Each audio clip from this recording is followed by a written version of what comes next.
A world where assassins rule from the shadows. A king everyone believed was dead, is back. Betrayed by his own organization. Saved by a friend who gave his life. Now he returns, not for power, but for revenge. But what happens when the world's deadliest assassin is forced to live as a live-in son-in-law? And the most dangerous part? They have no idea just how deadly the man they're about to call family really is. The story begins from the Cell region, which is in Africa. Here, at night time, vultures are flying and a full moon has come out. This place looks like an underworld.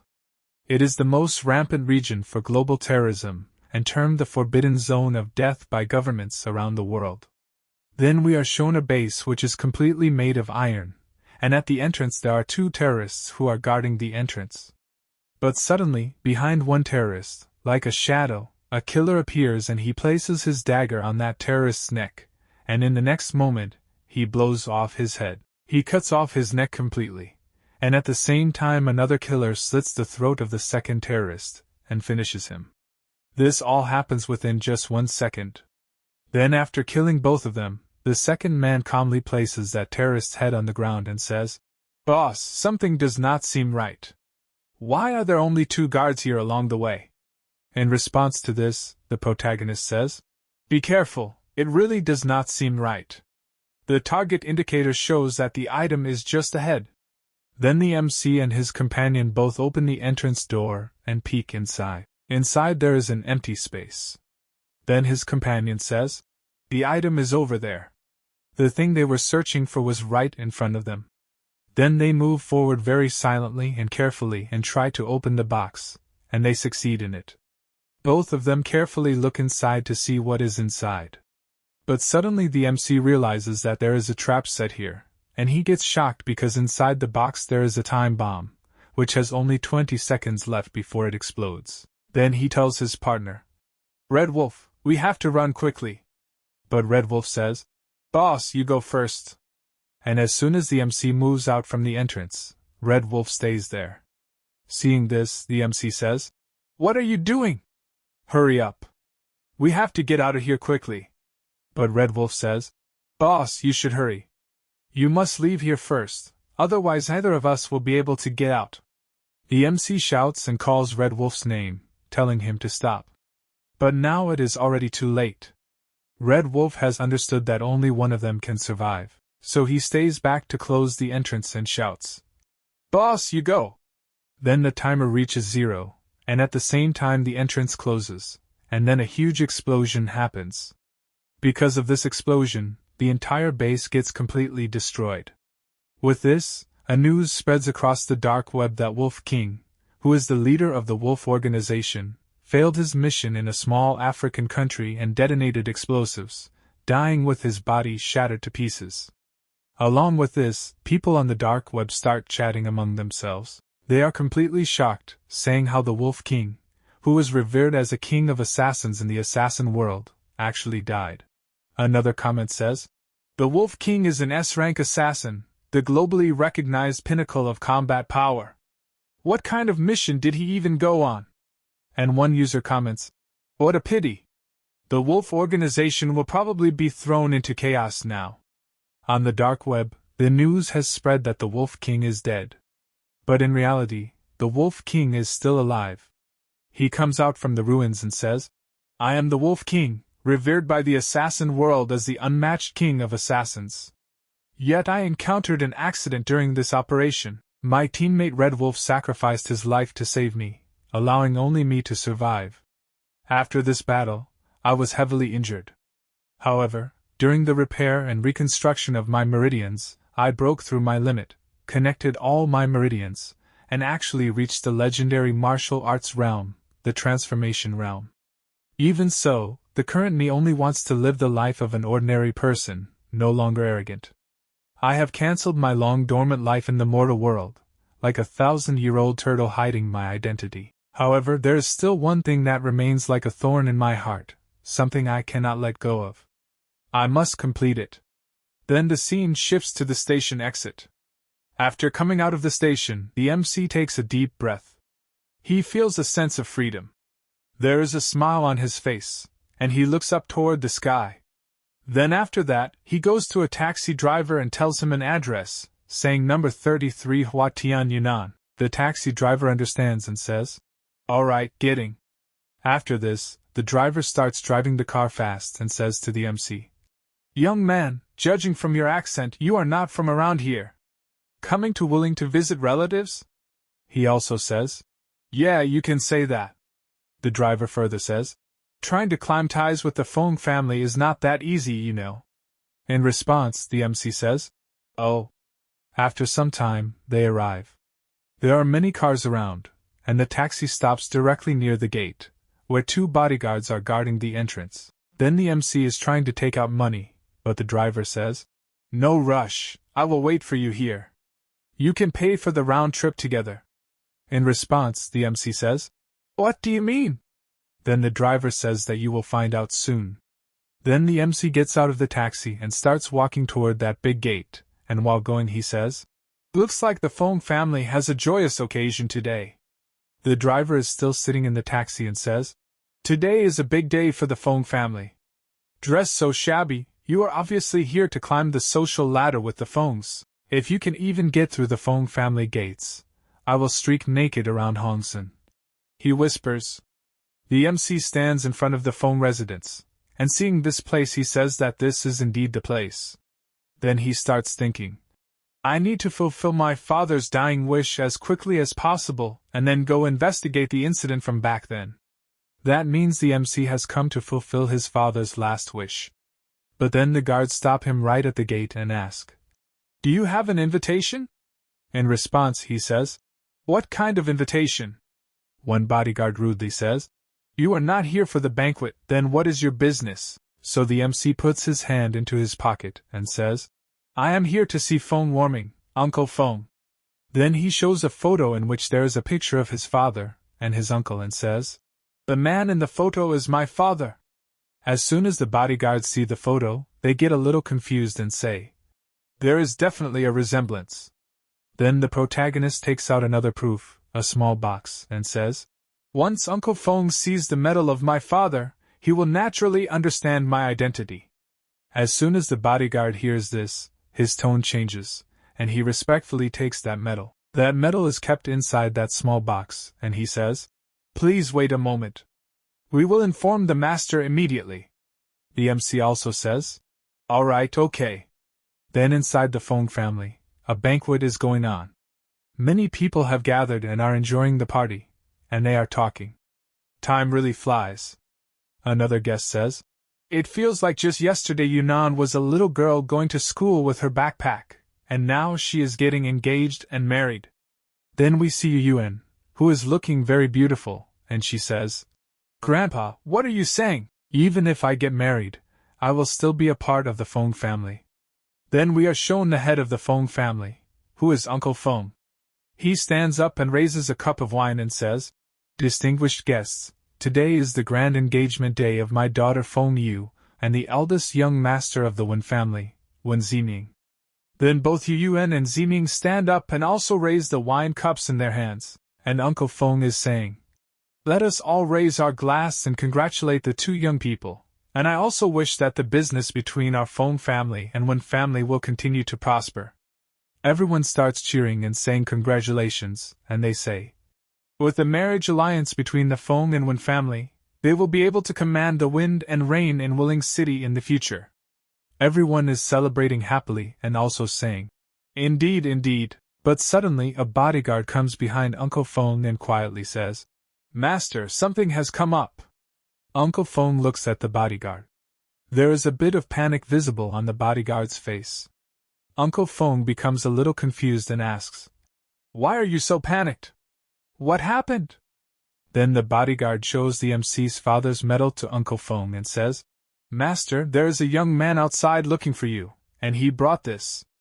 As soon as Uncle Feng sees that medal, he is completely shocked and says, This is someone from the Jiang family here." At that moment, Uncle Feng's wife says, "What? Someone from the Jiang family? Why did they have to appear at this critical moment?" And Uncle Feng's daughter becomes surprised and asks, "Mom, what Jiang family? Why did your expression change so drastically? Then her mother explains. Back in the day, your father arranged a childhood betrothal for your sister with the Jiang family's son, Jiang Hao.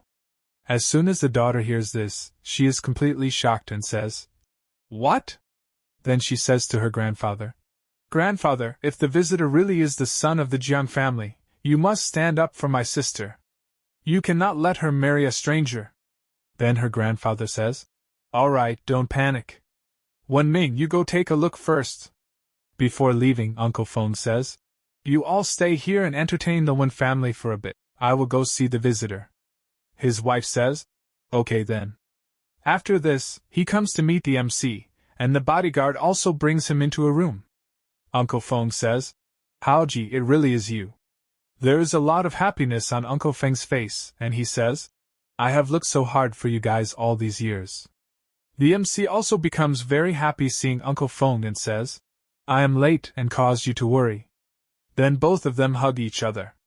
Uncle Feng says, It has been years since we last met, and you are already a grown young man now. By the way, is your father doing well? Why did he not come? In response, the MC pauses for a moment. His facial expression changes, he becomes sad, and in a sorrowful voice he says, My father passed away 10 years ago because his old injury relapsed. As soon as Uncle Feng hears this, he is completely shocked and becomes sad. He places his hand on the MC's shoulder, lowers his face, and says, It's all my fault. Back then, if it were not for saving me, he would not have been injured. Haoji, you must have suffered a lot these past few years. But the MC says, It's fine, it's all in the past.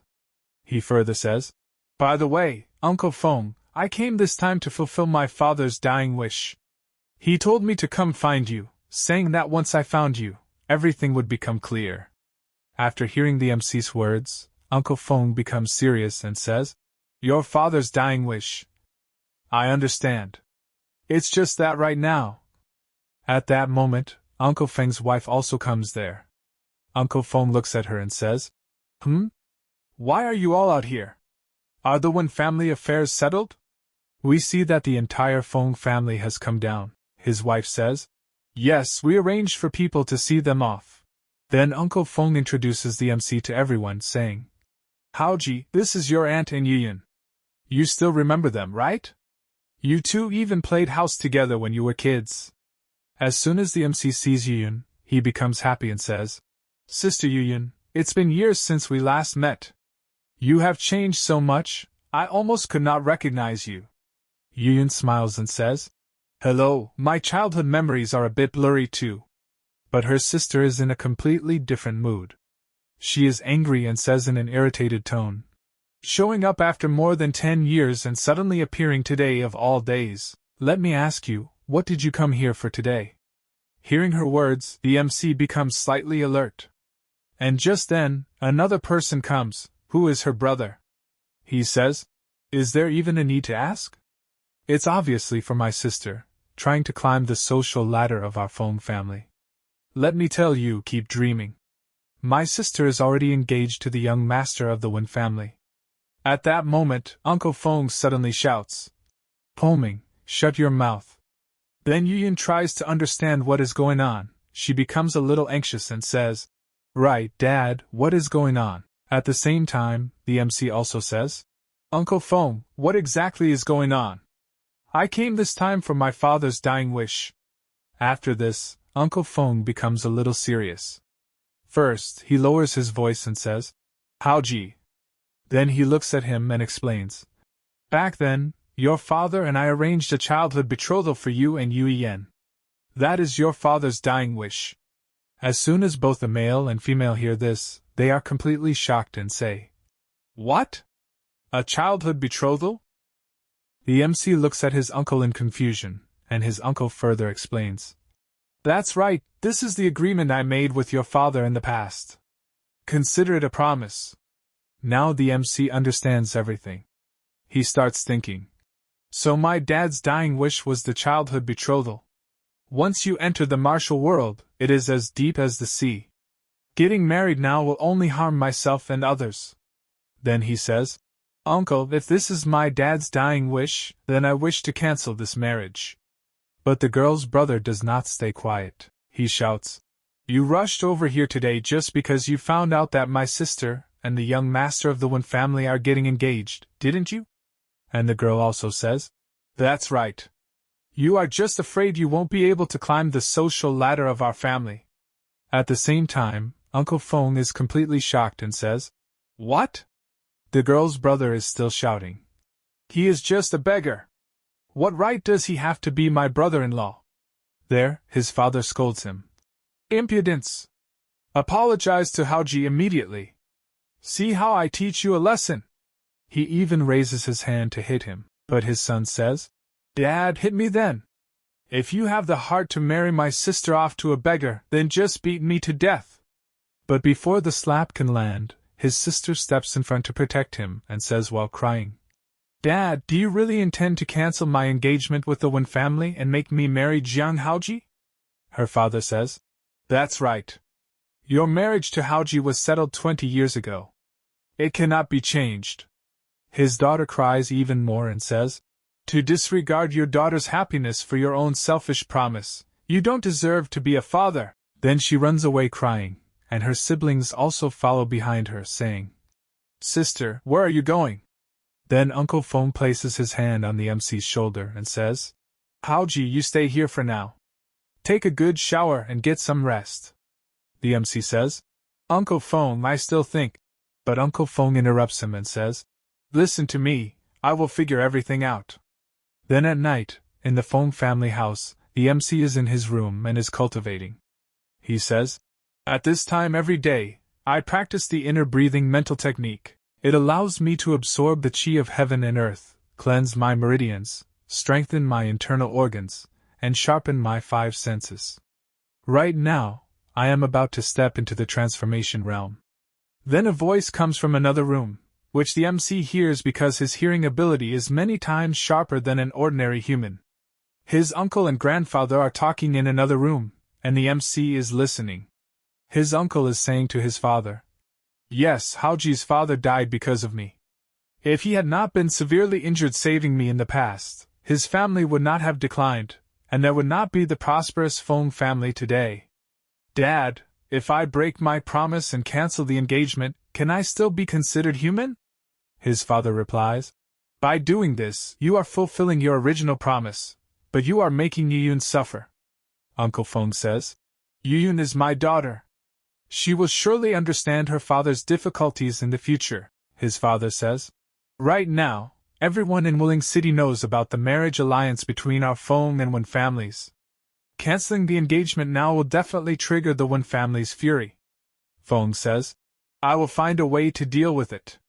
His father says, I can agree to this marriage, but on 3 conditions. Uncle Feng asks, What kind of conditions? His father replies, First, a 3-month period to observe his character. Second, you cannot help him from the sidelines. Third, he must become a live-in son-in-law of our Feng family. Hearing this, Uncle Feng is a little shocked and says, A live-in son-in-law? Will Haoji agree to that? His father says, Our Feng family holds a prominent status in Wuling City. How could we marry off our eldest daughter to a poor boy with absolutely no background? Then Uncle Feng agrees and says, Fine, since that's the case, I will go talk to Haoji. Meanwhile, in the other room, the MC continues cultivating while listening to everything. He understands everything and thinks, Uncle Feng has put a lot of thought into this for my sake. I cannot make things difficult for him anymore. After this, his uncle comes near his room, knocks on the door, and asks, Haoji, have you thought it through? The MC stands up and wears his shirt. On his chest, there is a tattoo, which is the mark of the Wolf King. He says, Not yet, Uncle Feng. Please come in. Then both of them start talking face to face. Uncle Feng says, Haoji, about your marriage with Yiyun. The MC says, Uncle Feng, I would not make things difficult for you. I will agree to whatever you say.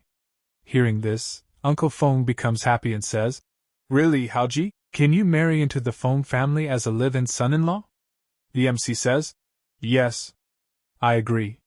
Hearing this, Uncle Feng becomes a little emotional and says, "My boy. Uncle Feng is sorry to you." But the MC smiles and says, "Uncle Feng, you are being too serious." Uncle Feng says, "Alright, get some good rest. I will go make the arrangements." Then his uncle starts leaving the room, and while looking at his uncle's departing shadow, the MC thinks, "In order not to make things difficult for Uncle Feng, I can only agree to it for now. As for the 3 months, later I will leave home. I will have long left this city by then." After this, the scene shifts to another place, the Wen family. There, the head of the Wen family, Wen Gaofeng, slams his hand on the table and shouts, "What? Cancel the engagement? The engagement ceremony is in 3 days. You are not joking with me, are you?"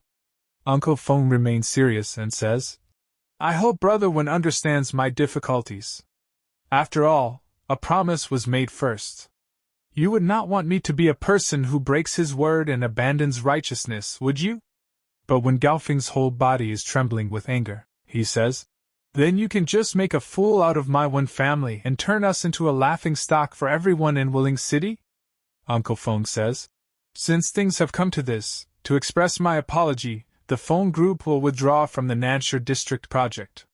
But even then, when Gaofeng's anger does not calm down, he shouts again, "Do you take my Wen family for 3-year-olds? Giving us a slap and then offering us sweet? My Wen family won't just let this go. We will definitely make your Feng family pay the price." Then he angrily leaves, and Uncle Feng says, "See the guest out." After that, the scene shifts again, and we see a cyber cafe. In the cyber cafe, many people are present. Some are playing games, some are working, and some are enjoying themselves. The MC is also there. He has come to clear some things, to investigate something. He is rapidly typing on the keyboard, searching for information. On the computer screen, there is an image of a butterfly and a news headline.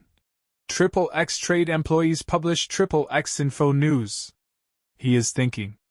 On the screen in front of him, there is a photo of an old man. It is written that an overseas Grand Master and the Southern First Master, known as the Eastern Roaming Dragon, has had a global kill order issued on him by the Close family, with a bounty of $200 million. The MC thinks, "He is an S-rank martial arts grandmaster. He is worth this price, but why is he being hunted down? So that's why." Then he sees another news. A female student from a certain Huaxia university was raped and murdered, and the suspect was a direct descendant of the Close family. This descendant also sent people to assassinate the female student's mother, who kept trying to file a lawsuit. Pei Yunbai could not stand by, so he assassinated the descendant along with over a dozen of his personal bodyguards. The MC thinks, "Pei Yunbai has a deep-seated hatred for evil, truly worthy of being my master's close friend." But then he sees something that makes his mouse freeze. His eyes stop on the computer screen.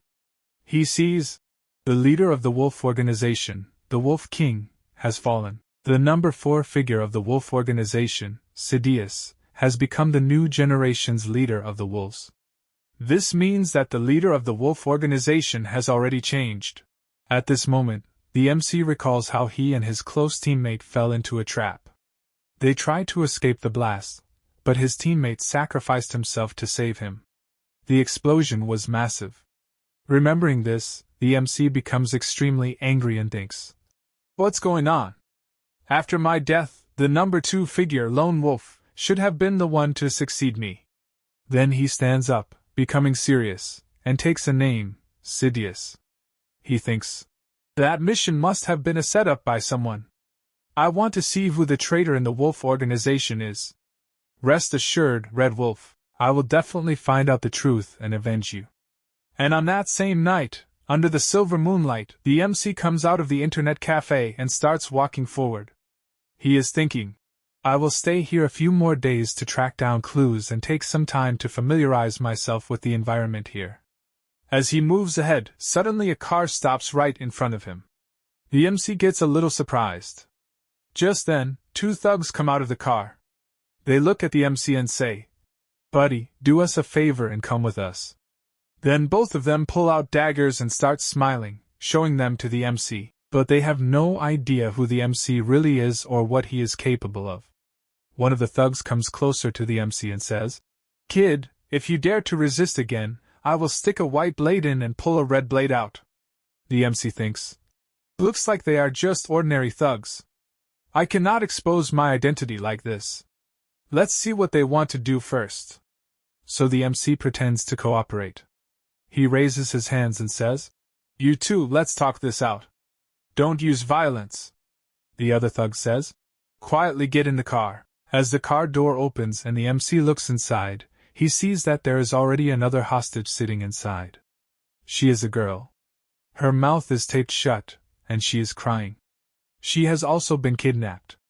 Then all of them get into the car, and one thug takes out a rope to tie the MC. But before that, the MC says, "Guys, if you are robbing me, I only have $300 in my pockets.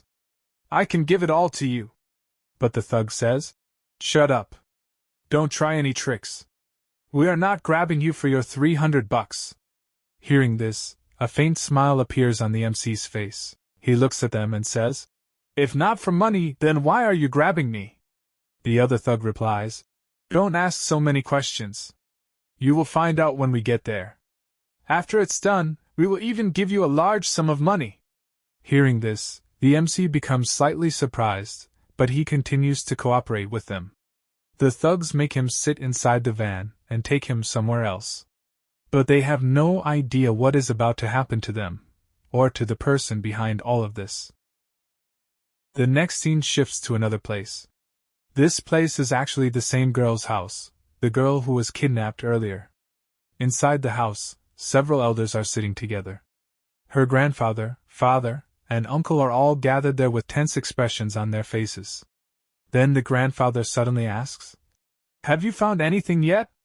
Did you figure out who kidnapped her?" Immediately, someone answers from the front, "I already contacted all of my connections and friends, but none of them know anything." Right at that moment, another man suddenly stands up in panic. Then the old man says in a serious voice, "We must prepare for both possibilities.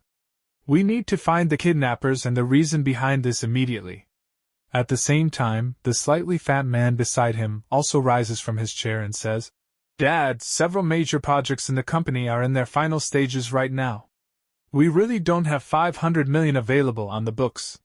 But the old man narrows his eyes and asks, "Then what do you suggest we do?"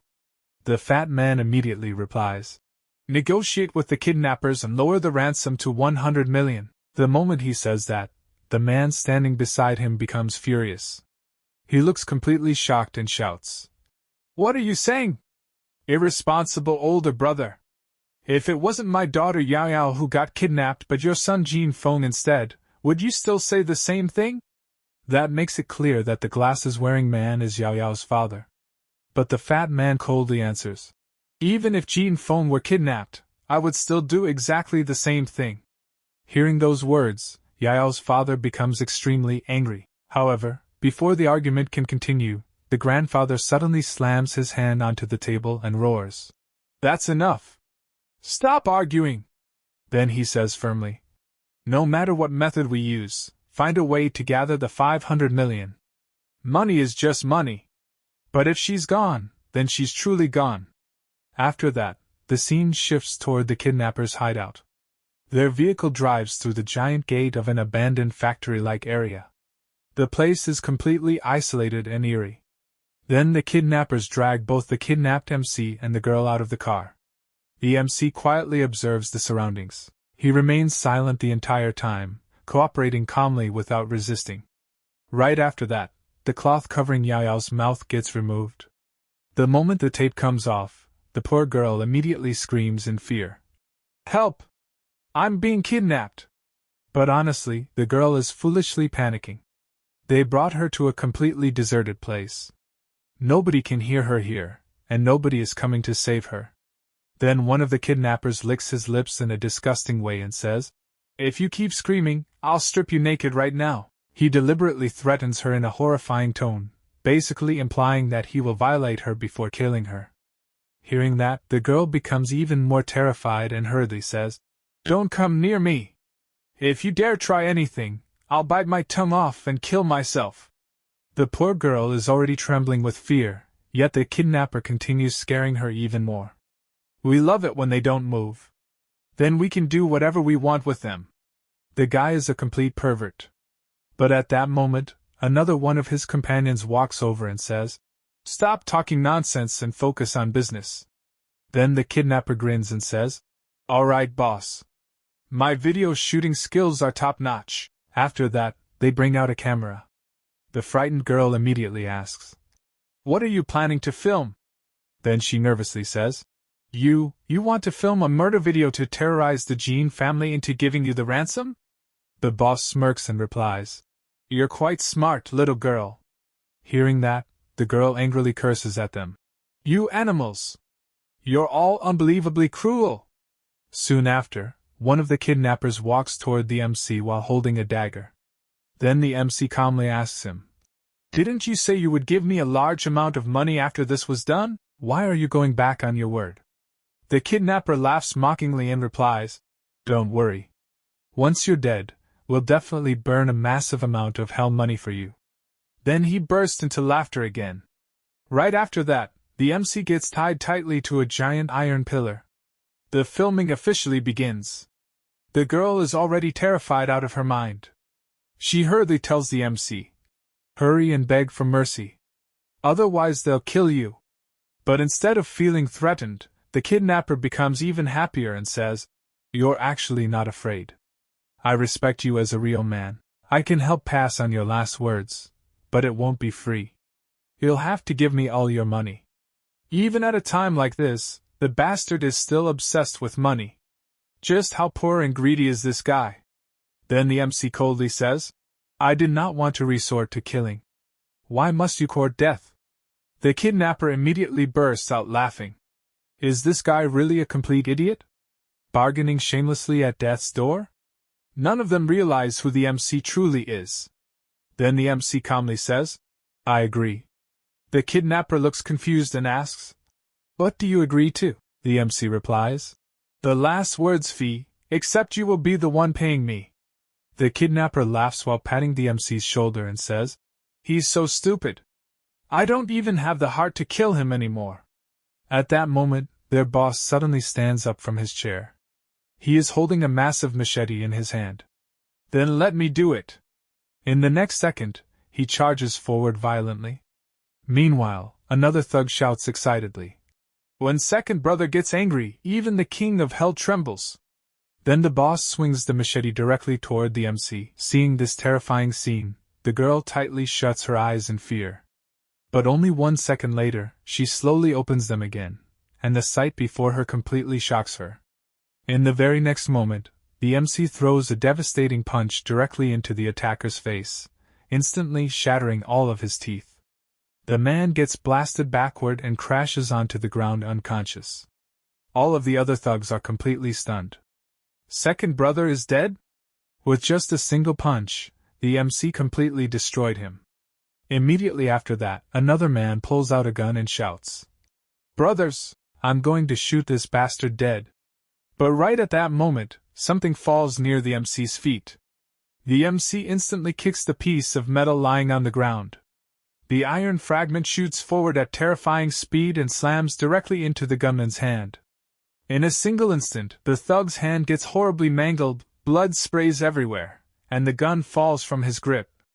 At the same time, several more armed thugs rush forward to attack the MC. One of them fires immediately. But the MC's reaction speed is unbelievably fast.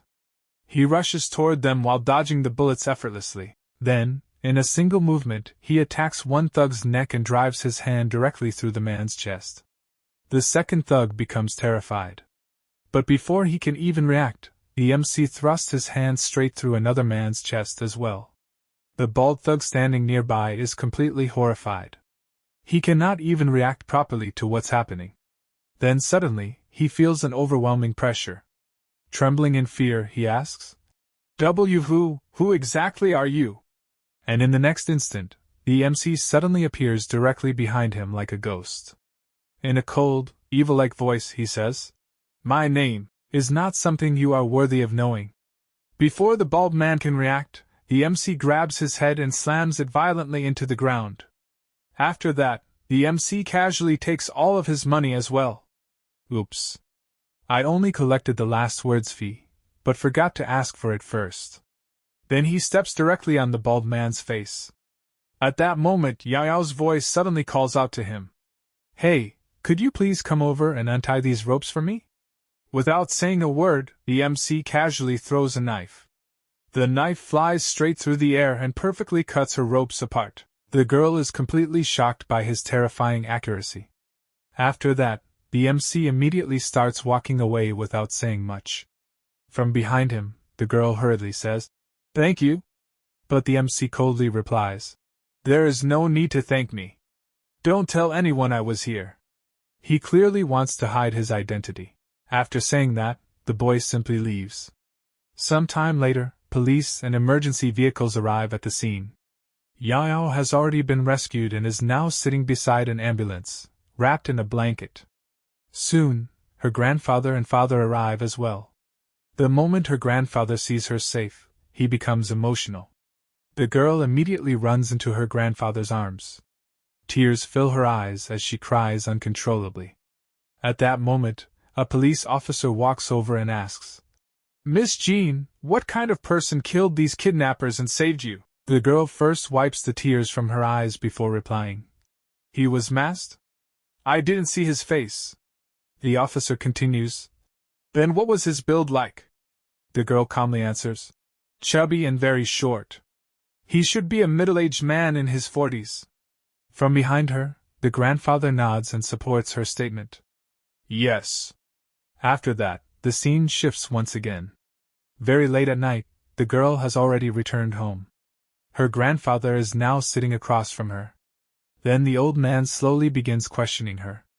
Yao, I watched you grow up. I understand your temperament and personality better than anyone.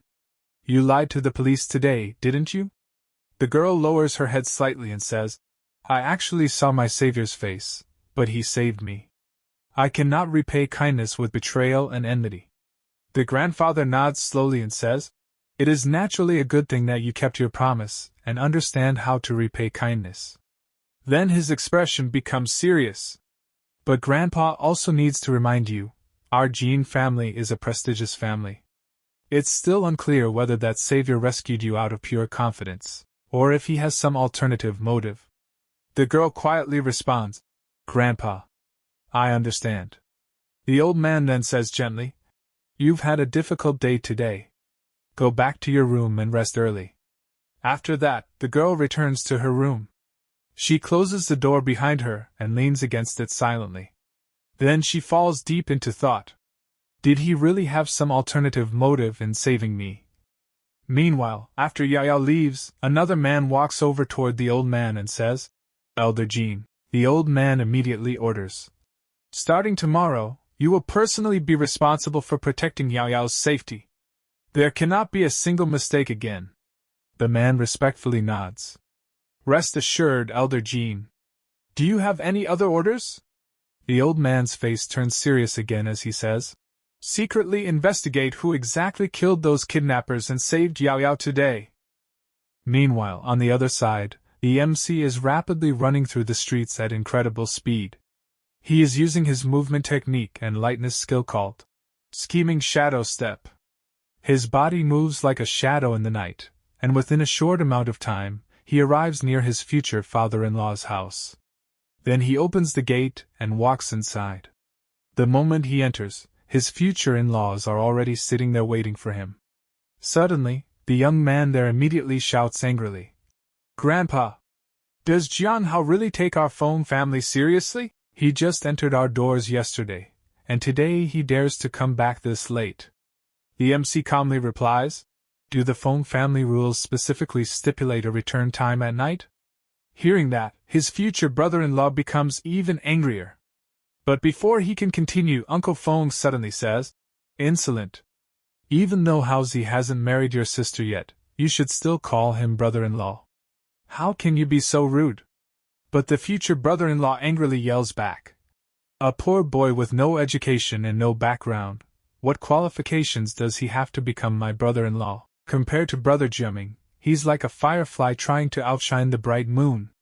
Then he continues arrogantly. You probably don't even know this, do you? Brother Jiaming's godfather is the leading authority of Wuling City's underworld, Lord Lei. Right now our Feng family has made the Wan family a complete joke throughout Wuling City. Do you think Lord Lei won't help his own godson get revenge? Uncle Feng's expression turns serious as he says, the underworld rumors are almost certainly true.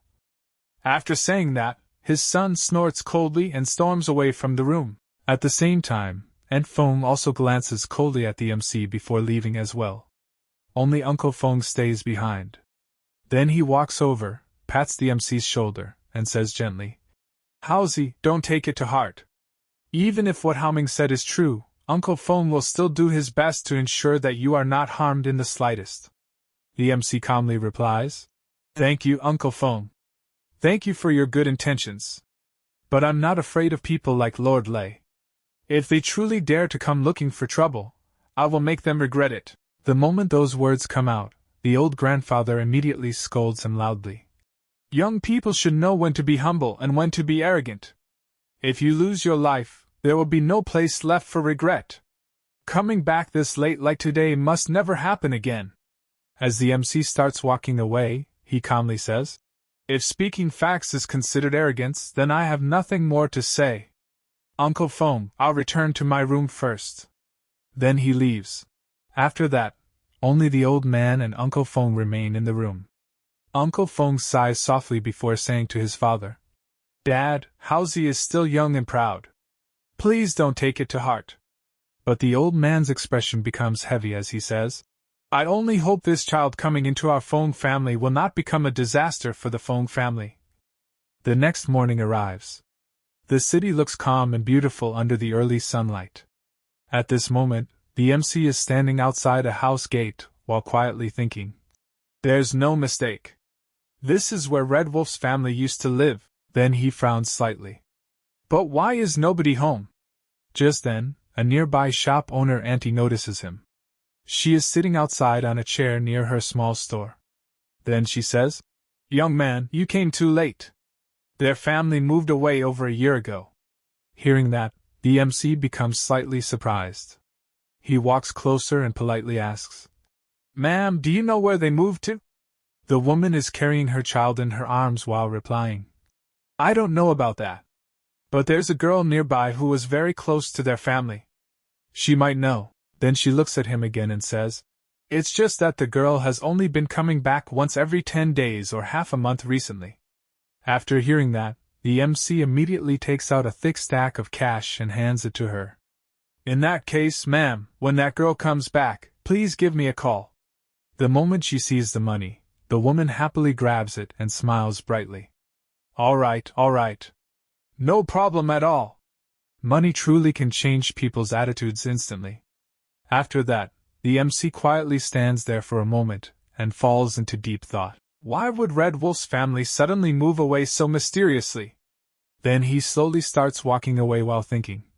Could it be related to the attack on Red Wolf and me? Soon, the scene shifts toward a luxurious hotel building. Inside one of the rooms, Jiaming is currently with another woman after spending the night together. At that moment, knocking sounds suddenly come from the door. Jiaming wakes up irritably and curses. Who's the blind idiot disturbing good people while we're having sweet dreams this early in the morning? Then he walks over and opens the room door. Standing outside is one of his men, Qingzi. Jiaming immediately asks, Is there any news regarding the matter I told you to investigate? The man quickly reports, That kid's name is Jiang Hao. A high school dropout. His father was Feng Wenming's former comrade in arms. After his father died from illness and injuries, his mother abandoned him, and the kid disappeared without a trace. Then he continues, Rumors say he smuggled himself overseas to work illegally. Since he suddenly appeared now, he must have found out about your engagement with Miss Feng. The moment Jiaming hears that, his face twists with rage. He clenches his fists tightly and grits his teeth while saying, That low-life trash is worse than a toad. He's a cockroach, a piece of shit. Then Qingzi asks coldly, Young Master Wan, how about I quietly finish him off? but Jiang waves his hand and says, "Let's try peaceful measures before resorting to force. I want to go see Union first." Soon after that, Jiang arrives to meet Union. The two of them sit together quietly while drinking tea. However, the girl looks slightly sad. Then she softly asks, "Brother Jiang, what's the matter? Why did you ask me out today?" Jiang stares directly at her before asking, "Yuner, are you really going to listen to your father's arrangement and marry that poor stranger?" The girl lowers her head slightly before replying, "Jiang Hao's father died early while trying to save my father. This is what our Feng family owes the Jiang family." Before she can continue, Jiang suddenly stands up and says emotionally, "Yuner, let's elope. Once everything is done, we can come back later." But Yuner immediately lowers her head even more and softly says, "No, that would make my dad look unrighteous. My father values promises more than anything. Doing that would basically kill him." Jiang clenches his teeth tightly. "Then what about me? If the Wan family's engagement gets broken off by the Feng family, wouldn't I become the biggest joke in all of Wuling City? Tell me, who will compensate me for that?" The girl's eyes slowly become red as she says, "Brother Jiang, I apologize to you on behalf of my dad." Then tears begin falling from her eyes as she turns around and starts leaving. Our relationship ends here. You should accept reality too. Jiang remains standing there while grinding his teeth in anger. But then he suddenly picks up his phone, dials a number, and coldly says, "Qingzi, execute Plan B." But what exactly is Plan B? Nobody knows yet. After that, the scene shifts once again. Late at night, the MC suddenly receives a call from the same shop owner lady. Excitedly, she says, "Young man! Come quickly! That girl is back!" The moment the MC hears that, he immediately replies, "Thank you, ma'am. I'll be right there." After hanging up, he quickly changes clothes and rushes downstairs. At that moment, Uncle Feng is downstairs drinking tea. Seeing him leave so late, Uncle Feng asks, "Haozi, where are you going at this hour?" The MC calmly replies, "Uncle, I'm going out for a run." Then he immediately leaves. Outside, he stops a taxi. The driver asks, "Buddy, where are you headed?" The MC answers, "Taeyong Road." The driver nods. "All right, get in." But the moment the MC enters the taxi, he notices another rough-looking man already sitting inside. Then the taxi driver awkwardly explains, "Sorry, buddy, the taxi industry is in a slump right now, so I'll be picking up another passenger along the way." Soon, the taxi starts moving. However, after some time, it feels like the driver is taking a completely different route. The MC's eyes narrow slightly as he asks coldly, "Where exactly are you guys heading?" MC had already started feeling that something was wrong. Then the taxi driver casually said, "Taking this brother home, he lives in quite a remote area." It was obvious he was making excuses. Meanwhile, the man sitting inside the taxi clearly looked like a thug. The MC narrowed his eyes and calmly said, "This is the complete opposite direction of Shaoyang Road. Won't you lose money driving this far out of your way?" His gaze turned cold. "Who exactly are you?" The thug sitting beside him suddenly patted his shoulder and grinned. "To tell you the truth, our boss wants to see you," the taxi driver also added. "Don't rush. We'll be there soon." The MC silently accepted it and said nothing. A while later, the taxi finally stopped in front of a massive villa. The MC stepped out. The taxi driver pointed toward the entrance. "The boss said you have to go in alone." He smirked. "Don't worry. As long as you're obedient, our boss won't even lay a hand on you." The MC calmly walked forward. Soon, he arrived at the door. A man standing outside immediately opened it for him. The MC stepped inside and thought, "I'd like to see who exactly wants to meet me." As he walked further in, he noticed two people sitting comfortably on a sofa. One of them was Xiaming. The MC frowned. "Who are you?" "I don't know you." Xiaming sat there lazily and smiled. "You don't know us." His smile slowly widened. "But we know you." He raised his wine glass. You're the future living son-in-law of the Feng family. The MC's eyes narrowed. I know who you are now. His tone turned cold. So speak. Why exactly did you bring me here? Xiaming slowly stood up and walked toward him. A wine glass rested casually in his hand. How are you worthy? He sneered. A poor loser like you can't even get close to Uncle Feng, let alone get a wife. His face darkened with humiliation. Losing to trash like you is the greatest humiliation of my life. The MC calmly asked. So what exactly did you bring me here for? Xiaming's face immediately turned cold. Leave a finger behind. His voice became threatening. Leave the Feng family. And crawl back to wherever you came from. At that moment, his bald thug also stepped forward and stood in front of the MC. The MC remained completely confident. And what if I don't agree? Xiaming burst into loud laughter. So you want to do this the hard way? He turned toward the thug. Qingzi, teach him how to behave. The bald thug cracked both of his fists together. Crack. Crack. But just then. Bang! Someone suddenly kicked the door open. Brat! Get in there! The MC turned in surprise. A man walked into the room while dragging another person behind him. That man stood firmly and coldly warned. Move aside, otherwise I won't hold back.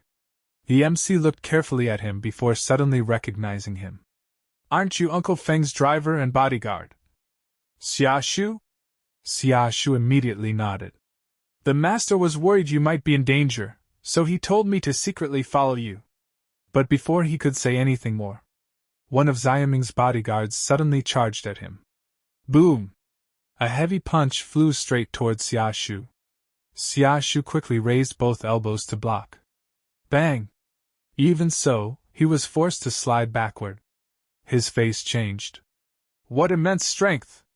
But before he could react, boom! The thug suddenly kicked him hard in the stomach and sent him crashing to the floor. The MC glanced back at Xia Shu and thought, to think Uncle Feng actually sent someone to help me, then his gaze shifted again. But with only this little skill? The two thugs stared at him with murderous expressions. If you know what's good for you. One of them pointed outside. Follow us to the courtyard. The MC calmly followed them. Soon they arrived in the courtyard. There, two men were digging a large pit, clearly meant to bury someone. The taxi driver held a shovel and sneered. Boy, there's a road to heaven, but you refuse to take it. There's no door to hell, yet you barged right in. The bald thug coldly asked. So, are you jumping in yourself? Or should we help you? The MC helplessly held his forehead. He sighed. I really didn't want to kill anyone. His eyes slowly turned cold. So why must you force me? The taxi driver instantly exploded with rage. You're already standing at death's door and still pretending? He raised the shovel and charged straight at the MC. Take this. But in the next instant, a flash. A sharp movement. Everything happened in a split second. The MC calmly crossed past him. One hand lightly flicked away blood. Behind him, the taxi driver froze completely. His eyes widened. He couldn't breathe. Then, thud! His body dropped directly into the grave he had dug for the MC. Karma always comes back. Seeing his brother dead, the other thug instantly panicked. You little bastard! How dare you hurt my brother? I'll kill you! Roaring in rage, he charged toward the MC. But the MC killed him just as easily. One clean strike. Another body fell directly into the same grave. The very pit they had dug for him became their own burial ground. The remaining two thugs who had been watching suddenly froze. The bald thug swallowed nervously. I didn't expect you to have a few tricks up your sleeve. His voice trembled. But this is the end of the line for you. He turned toward the dagger-wielding thug. Bleed this kid out. Let him slowly wait for death. The dagger thug rushed forward. Go to hell, kid! He slashed directly toward the MC. But the MC stood completely still. Then, clang! He grabbed the blade with his bare hand. The thug froze. Before he could react, the MC grabbed his face with the other hand. Boom! With terrifying force, he slammed him into the ground. The entire courtyard shook. Dust exploded everywhere. The MC calmly wiped a little sweat from his forehead. The thug had been smashed so hard that half his body was buried underground. A huge crater had formed beneath him. The bald thug stared in complete disbelief. His legs gave out. He collapsed near the pit. Then suddenly, as if realizing something, he rushed forward and dropped to his knees. Bang! Bang! Bang! He repeatedly slammed his forehead to the ground. Boss! It's all a misunderstanding. Everything was instigated by young Master One. That son of a bitch, Xiaming. We can talk this out. The MC gave him a cold, emotionless stare. Then there's no need for me to do it. He pointed toward the pit. Go down there yourself. The bald thug instantly nodded in terror. Why, yes. Yes. In panic, he grabbed a huge stone and repeatedly smashed it against his own bald head. Bang! Bang! Bang! Soon, he collapsed unconscious. Without another word, the MC silently turned around and walked away from the chaotic scene behind him. After wandering around for a while, the MC quietly returned to the same place. He had already buried all the dead bodies inside the pit and covered them with dirt. Now, sitting calmly on a chair placed above the buried corpses, he looked completely relaxed. Meanwhile, Xia Shu lay unconscious on the ground nearby. After some time, Xia Shu slowly regained consciousness. He sat up, still dizzy. The MC casually looked toward him and said, Xia Shu, you drove here, right? Then he calmly added, Take me to Shaoyang Road. Xia Shu immediately nodded. Oh, okay. As he stood up, he nervously looked around. Then confusion appeared on his face. What about those guys? The MC answered calmly. They left. Xia Shu blinked in confusion, but did not ask anything else. Soon, he drove the MC to his destination. After arriving, the MC calmly ordered, You can go ahead. His tone turned serious. Don't follow me. Xia Shu hesitated for a moment, but eventually nodded. Then the MC walked toward the same old woman he had met earlier. The moment she saw him, she immediately recognized him. Young man! She quickly stood up and looked at him strangely. Why are you only arriving now? That girl has already been back for quite a while. The MC nodded politely. Got it. Thank you, ma'am. After that, he walked toward the girl's house and knocked on the door. Knock. Knock. Soon the door opened. A young girl stepped outside. Who are you looking for? The MC looked at her carefully. You must be Sun Xian, right? The girl froze. A strange look immediately appeared on her face. You have the wrong person. She shook her head. I don't know any Sun Xian. The MC calmly continued. I'm your brother's best friend, Jiang Hao. Then he slowly took out a jade pendant. This is your brother's jade pendant. The moment she saw it, her expression changed. She instantly recognized it. That really was her brother's pendant. Worry immediately filled her face. Where is my brother right now? The MC went silent for a moment. Then he forced a small smile. Your brother is currently very busy. He can't return for now because of work. So he asked me to check on you. The girl instantly relaxed. As long as Big Brother is okay. She quickly moved aside. Brother Jiang, please come in. She looked embarrassed. I was rude earlier.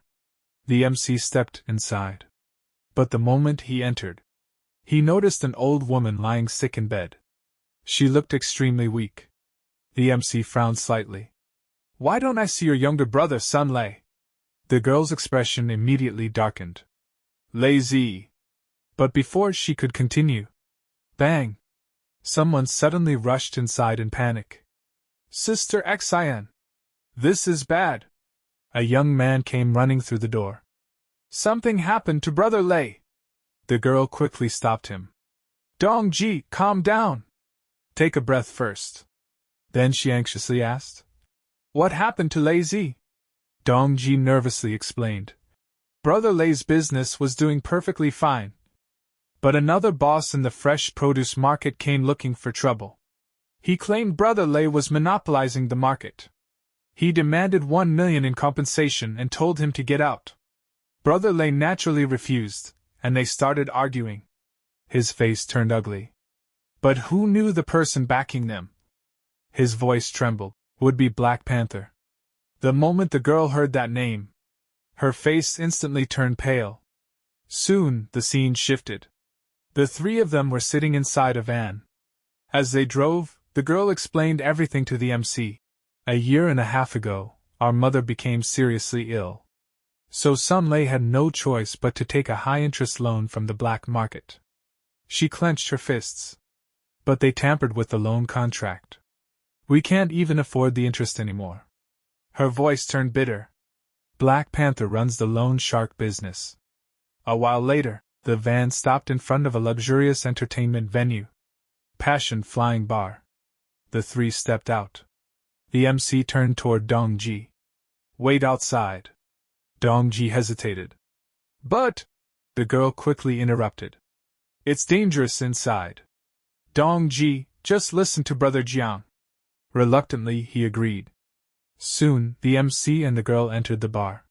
The moment they stepped inside, countless eyes turned toward the unfamiliar faces. The atmosphere was chaotic. Music blasted loudly. Women laughed while spending other people's money. Cash flew through the air. Drinking, shouting, fighting, everything mixed together. Nearby, a brutal fight was happening. One muscular man was beating a bald man badly before finally knocking him down. Cheers instantly erupted. Meanwhile, inside a private area, loud laughter echoed.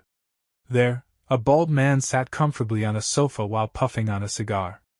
Across from him sat a well-dressed man in a suit calmly drinking wine. The bald man grinned arrogantly. Old Zheng, I heard the karate master you hired from Japan at a huge price is pretty strong, right? The suited man smiled. He really is. Just then, one of the bald man's lackeys rushed over. Brother Bao! Sun Lei's sister is here! The bald man waved lazily. Let her in. Soon.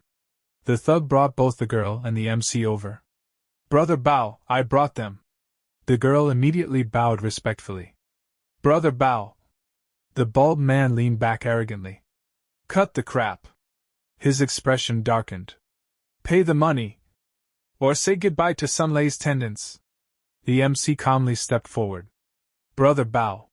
We're here to resolve the debt issue. There's no need for violence. But instantly, one of the thugs stepped forward aggressively. Kid! Are you tired of living? How dare you address Brother Bao like that? Before he could act, Brother Bao suddenly stood up. Wait. He slowly walked toward the MC, cigar still in his mouth. Then he looked him up and down. Fine. Tell me. How exactly do you plan to resolve this? His tone became threatening. If I'm not satisfied, you'll die miserably. The MC remained calm. Loan sharking is illegal. Lei Zi never borrowed that much money. I'll give you 50,000. And we write off the debt. He paused. As for illegally kidnapping him, if you apologize to Sun Lei later, we won't pursue the matter further. The moment Brother Bao heard this, he burst into loud laughter. Ha ha! You've got guts! His face darkened. I, Black Panther, have been in the underworld for over a decade. No one has ever dared insult me like this. The MC calmly replied. If I win, the debt is completely written off, right? Brother Bao laughed again. You're arrogant. He pointed toward the arena. If you actually win, not only will the debt disappear, I'll kneel and call you Grandpa. Soon, the entire group headed toward the underground boxing arena. The girl looked nervous. She had no idea how strong the MC really was. Meanwhile, Brother Bao grinned proudly. He also had no idea what kind of nightmare was about to hit him. Soon, the MC stepped into the fighting arena. His opponent immediately mocked him. Come here, little brat. The referee stepped forward. Begin. The opponent moved first. Boom. A heavy punch flew straight toward the MC. The girl instantly panicked and shut her eyes. But the next moment, the MC suddenly appeared in midair. Bang! The opponent smashed violently into the corner wall instead. He clutched his head in pain. Blood slowly trickled down. Meanwhile, the MC stood on the opposite side, smiling calmly, almost teasing him. The man's eyes instantly turned red with rage. Roaring furiously, he charged at the MC once again. Yet the MC remained completely calm. Because of the kick MC landed in the fighting arena, the second fighter staggered backward while clutching his head. However, his anger did not calm down. Instead, it grew even stronger because blood was streaming from his head. Enraged, he charged at MC once again. But this time, MC effortlessly stopped his punch with just one hand. Then he drove a powerful punch straight into the fighter's stomach. Immediately after that, he landed a vicious uppercut on his chin, followed by a crushing kick to the side of his elbow. In the next moment, MC unleashed a relentless storm of kicks, battering the fighter without giving him any chance to recover. Finally, with one devastating finishing blow, he sent the man flying through the air, throwing him completely out of the ring. The gang leader, who was watching from the side, was utterly shocked when he saw his own fighter defeated so decisively. MC then stood directly in front of him and calmly said, "Someone who hasn't even entered the blood and chi realm is already considered an expert." The bald gang boss was completely stunned. He muttered in disbelief. "How is this even possible?" Meanwhile, the young woman watching the fight was overjoyed. After witnessing MC's fighting style, she was completely amazed. On the other side, the man wearing the suit smiled quietly, realizing that MC was far from an ordinary person. MC stepped out of the ring and walked straight toward the bald boss. Looking him in the eyes, he said, "It's time to fulfill your promise. Kneel down and call me Grandpa." But how could the boss surrender so easily? He immediately pulled out a gun and pointed it at MC. With a hateful expression, he declared that he didn't like MC at all and completely despised him. Behind MC, the young woman became worried for his safety, but MC remained perfectly calm. He casually pulled out a small blade and said, "I really don't want to kill anyone, but you're forcing my hand." The bald boss paid no attention to his warning and instantly pulled the trigger. The bullet shot straight toward MC at incredible speed. But in the very next moment, MC's expression sharpened. With a single swift motion, he sliced the bullet cleanly into two pieces and hurled his knife directly into the bald boss's head. The blade buried itself in his skull, ending his life on the spot. Everyone around was thrown into complete panic because a murder had just taken place. When the boss's subordinates realized that their leader was dead, they became even more terrified. They immediately dropped to their knees before MC and desperately begged him to spare their lives. At that moment, the man in the suit stepped forward and said, "Brother, I have a proposal. I'm not sure whether I should bring it up." MC replied, "Go ahead." The suited man then explained, "Wasn't your friend kidnapped by Black Panther? You can have these people help secure that person's release. There are security cameras all over this bar, so the fact that you killed Black Panther definitely cannot be hidden. But I can help you take care of the aftermath." MC looked at him and asked, "Why should I trust you?" The man smiled and answered, "You're a smart person. I simply want to make a friend and help each other out. Who knows? Maybe someday in the future I'll need your help as well." After hearing that, MC accepted the proposal and told the man to handle the entire situation. The suited man gladly agreed to the arrangement. MC then left with the young woman by his side. As he watched them walk away, the suited man thought to himself, "This man is extraordinary. I believe we'll meet again very soon." The scene then shifts to the next day, where the entire Feng family is gathered together for breakfast. Suddenly, the young woman sitting at the table says, "It's all because of him that my sister has been staying at a hotel and refuses to come back. I haven't seen her in so long." Uncle Feng immediately responds, "No one will think you're mute if you don't speak." At that moment, MC stands up and says, I'm full. I'm going out for a walk. However, just as he is about to leave, Uncle Feng stops him. MC asks what the matter is, and Uncle Feng hands him an important document, explaining that it is urgent and asking him to deliver it to Yun. MC agrees to do it. Uncle Feng tells him, I'll arrange everything. I'll give you Yun's phone number as well as the company's address. After taking the documents, MC prepares to leave, but from behind, Yun's younger sister mutters, Sooner or later, I'll make him get the hell out of our house. Sometime later, MC arrives at the company. After entering the building, he tells the receptionist that he has come to deliver some documents sent by President Feng. The young woman politely points him in the right direction and informs him that he needs to go upstairs. MC thanks her and heads straight toward the elevator. But just as the elevator doors open, a tall and heavily built man steps out. He is dressed in a suit, wearing a hat and black sunglasses. The moment MC sees him, he recognizes him immediately and thinks to himself, Black Phantom, an internationally wanted A-rank assassin. Why did he come to Willing? Could he be here hunting for a woman? With that thought lingering in his mind, the elevator doors quietly close.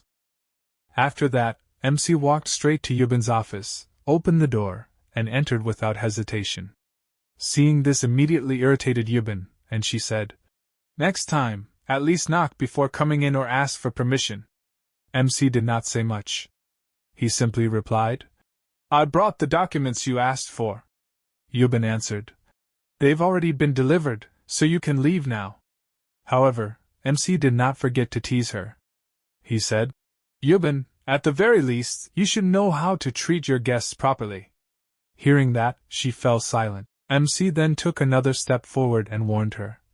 The situation outside isn't very safe right now. Before going out for business matters, you should be more careful. After saying that, he turned around and started walking away. But Yubin called out, Jiang Hao, you're too pretty for a man to actually curse a girl with such vicious words. MC calmly replied, I'm not cursing you. I'm only telling you to be careful. Afterward, he walked out of the building. Just then, a speeding car rushed directly toward him before coming to an abrupt stop right in front of him. Sitting inside was Haoming, who had purposely driven over to meet him.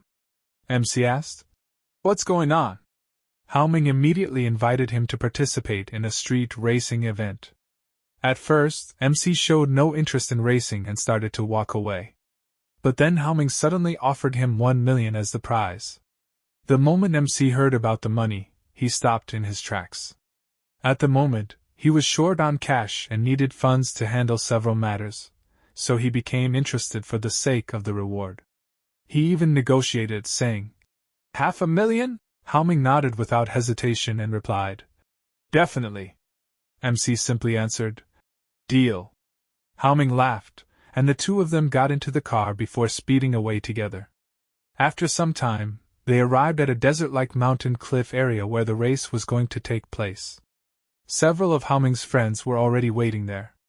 When they noticed MC, they immediately asked who he was. Haoming introduced him by saying, His name is Jiang Hao. The moment they heard his name, everyone burst into laughter and started making fun of him. One person sneered, So he's the one who stole the future wife of the young master of the Wen family. Another added, I was wondering who it was. Turns out he's the future son-in-law of the Feng family. A young woman commented, This pretty boy definitely has a few tricks up his sleeve.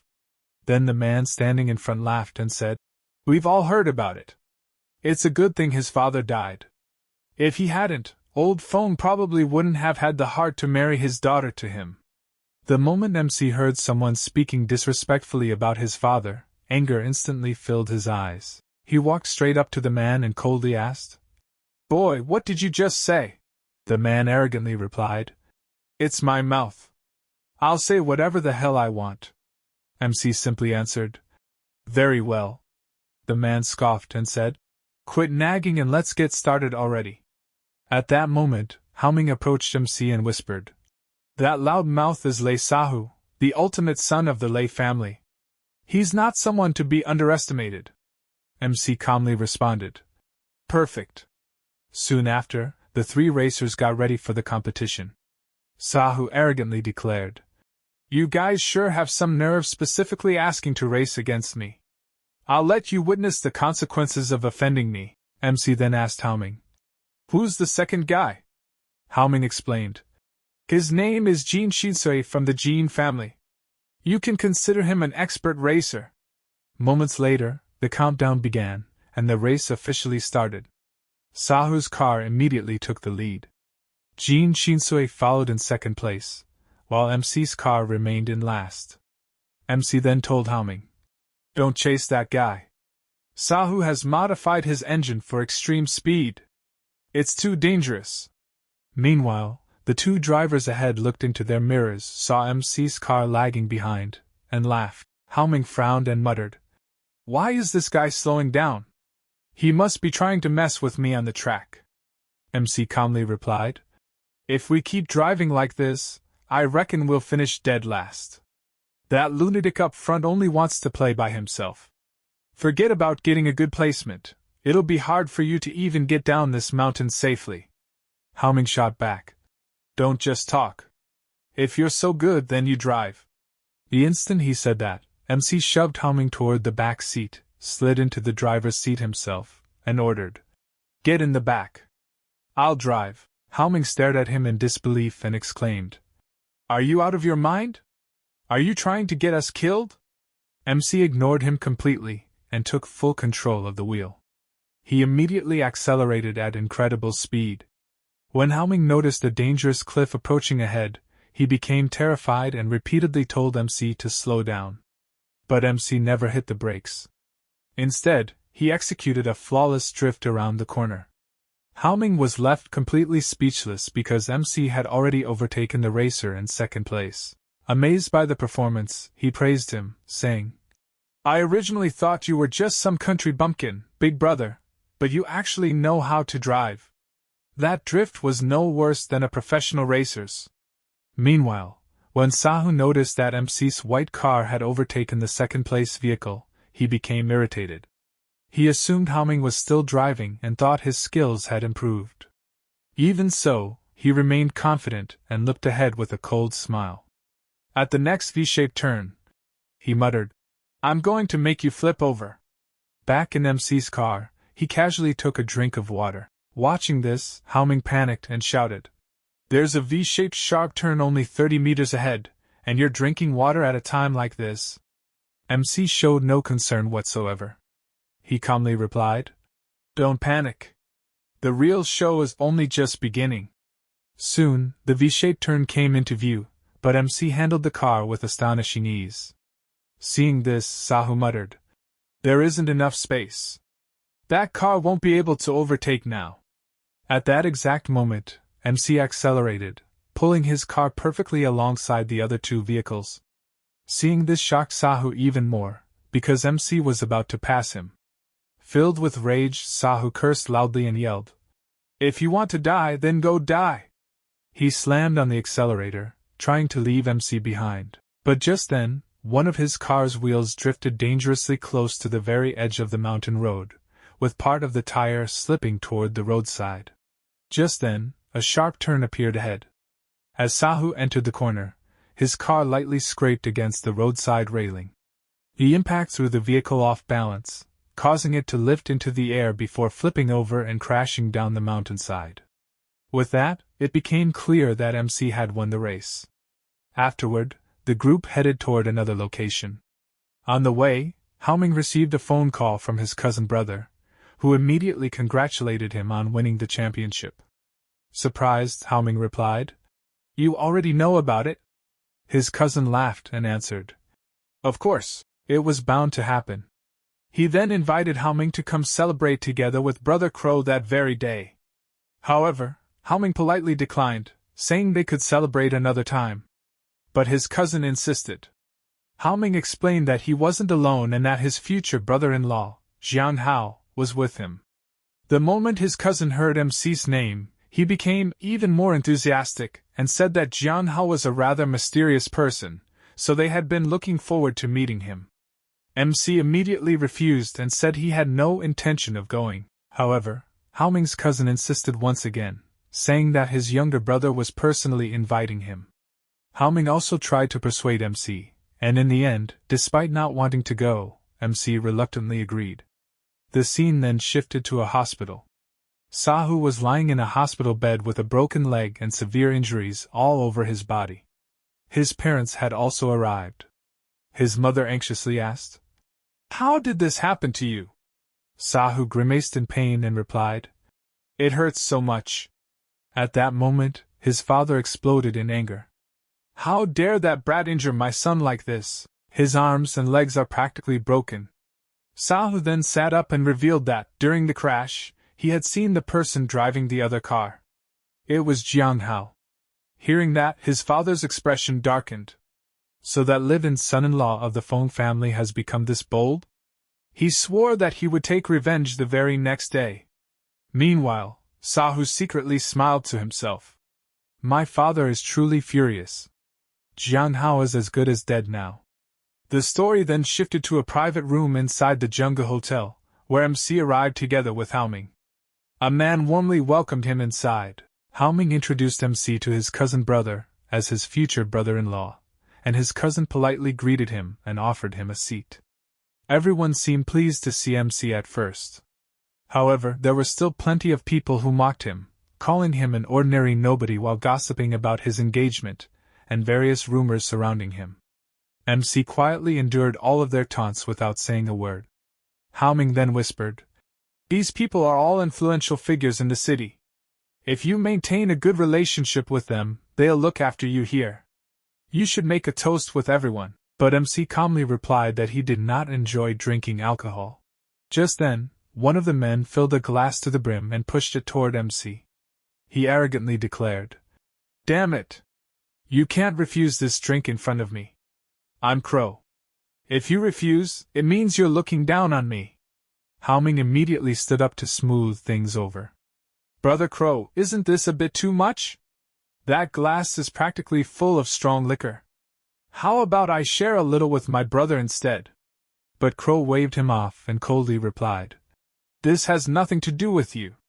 Brother Crow gets angry whenever someone disrespects him." Deep down, however, Crow had another motive. He wanted revenge on MC because the broken relationship between the Feng family and the Wang family had damaged his future business interests, and he intended to teach MC a painful lesson. MC calmly asked, "And what happens if I drink this glass?" Crow answered, "If you drink one glass, it means you're giving me face. It means you're showing me respect." He then added while pushing the drink forward, "If you drink one glass, I'll drink one too. If you drink 10 glasses, I'll drink 10 glasses as well." The moment those words left his mouth, MC ignored the glass entirely. Instead, he picked up the entire bottle and emptied it in a single gulp. After finishing it, he held up the empty bottle toward Crow and calmly said, "Your turn." Everyone in the room was stunned. The amount MC had just consumed was equivalent to nearly 3 gin of liquor, an amount that even Brother Crow himself would struggle to drink. Crow's expression immediately darkened with anger. "You're trying to screw with me." Without backing down, he also grabbed an entire bottle and attempted to chug it in one go. However, he couldn't finish it. His condition quickly deteriorated, and one of his subordinates hurriedly asked whether he was all right. At that moment, Hao Ming's cousin only made matters worse. He looked at MC and remarked, "Brother Hao, you really hid your true abilities well. Having such an incredible tolerance for alcohol and keeping it secret. Were you pretending to be an easy target while making fools out of us? Even though you're my future cousin-in-law, I stand with reason, not family. I'm on Brother Crow's side." Hearing those words only fueled Crow's anger further. He cursed at MC and shouted, "How dare you play me? I'll kill you right here today." MC looked at him without fear and calmly replied, "You brought this upon yourself." The instant Crow heard those words, he grabbed the bottle in his hand and hurled it straight at MC. MC casually watched it fly toward him and effortlessly dodged it. Then, without hesitation, he grabbed another bottle and threw it back. The bottle struck Brother Crow directly on the head, splitting it open and drawing blood. Everyone present immediately panicked. They shouted, Brother Crow isn't just anybody. How could you attack him? Do you have a death wish? He's Master Zheng's sworn brother. Now completely enraged, Brother Crow ordered his men. Call everyone immediately. Tell them to bring weapons with them. His subordinates instantly obeyed. Haoming quickly turned to MC and tried to reason with him. You can't just pick fights with everyone like this. Do you even know who these people are? There are at least 100 underlings working under them, and yet you're still sitting here calmly eating and drinking. MC looked at him plainly and replied, I came here to eat. My stomach isn't full yet, so why should I stop eating? Hearing that answer, Haoming sighed and said, Whatever happens next will be on your own head. Just then, the hotel room door burst open. A large group of armed men rushed inside carrying various weapons. As soon as they entered, they called out for Brother Crow before turning their eyes directly toward the table where MC was calmly sitting. Haoming was terrified because the man who had just arrived was Machang-chin, a famous underground king in Wuling with a prominent scar across his face. He walked straight over to Brother Crow and asked with concern, Is your injury serious?